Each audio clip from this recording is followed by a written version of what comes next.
السلام علیکم ناظرین، ایپسٹن فائل کے بارے میں آپ نے لازمی سنا ہوگا۔ ایپسٹن فائل مغربی تہذیب، وہ مغربی تہذیب جو دنیا کے اندر انسانی حقوق، آزادی نسواں اور جمہوریت کے لمبردار بنی پھرتی ہے۔ ایپسٹن فائل جیسے انکشافات کے بعد وہ دنیا کے اندر ایک بدنما داغ بن کر ابھری ہے جسے چھپانا اب ممکن نہیں۔ یہ جرم محض ایک فرد کا جرم نہیں بلکہ ایک پورے نظام کا دیوالیہ پن ہے۔ وہ مغربی تہذیب جو دنیا کے دیگر ممالک کو اخلاقیات اور انسانیات کا درس دیتی تھی، آج اس کے اپنے ایوانوں کے اندر معصوم اور نابالغ بچیوں اور خواتین کی زندگیوں کا سودا ہوتا رہا۔ یہ وہ مغربی اشرافیہ ہیں جو دوسروں کے لیے انسانی حقوق کا درس دیتے تھے۔ انسانی حقوق ان کے لیے محض ایک ڈھال اور ہتھیار ہیں جسے یہ دوسروں پر تو استعمال کرنا جانتے ہیں مگر اپنی عیاشیوں اور اپنی راہ میں رکاوٹ نہیں بننے دیتے۔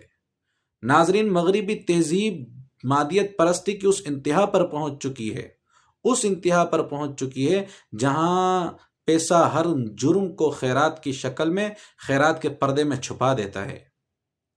جب ایک مجرم اپنی دولت کے بلبوتے پر وقت کے صدور، وقت کے وزرائے اعظم اور وقت کے ماہر سائنسدانوں کو اپنا سہولت کار بنا لیتا ہے تو وہ تہذیب اپنی اخلاقی موت آپ مر جاتی ہے۔ یہ وہ نظام ہے جو مظلوم کو انصاف دینے کی بجائے ظالم کو تحفظ دینے کے لیے ڈیزائن کیا گیا ہے۔ ناظرین، یہ وہ مغربی تہذیب ہے جو دنیا کے اندر اپنے فلاحی کاموں کے اعتبار سے جانی جاتی ہے۔ یہ وہ مغربی تہذیب ہے جو دنیا کے اندر اپنے اخلاق سے جانی جاتی ہے۔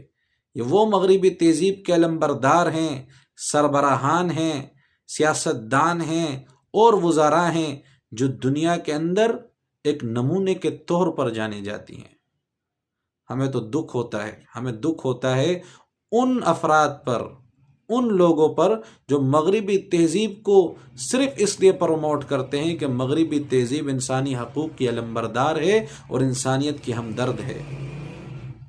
ہمیں دکھ ہوتا ہے ان لوگوں پر، ان لوگوں کی سوچ پر، ان لوگوں کے افکار پر، ان لوگوں کے نظریے پر کہ وہ کس طرح اس کیچڑ کو سونے کی پلیٹ میں رکھ کر دنیا کے سامنے پیش کرتے ہیں۔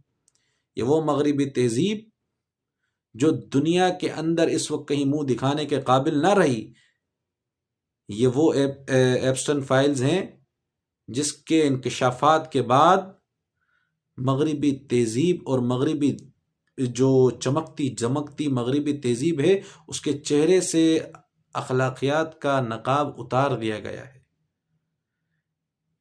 یہ بڑے بڑے لوگ جو دنیا کے معذورین کے لیے فکر مند رہتے تھے، آج وہ دنیا کی معصوم بچیوں کے ساتھ ریپ کرنے لگے، زنا کرنے لگے، زیادتی کرنے لگے۔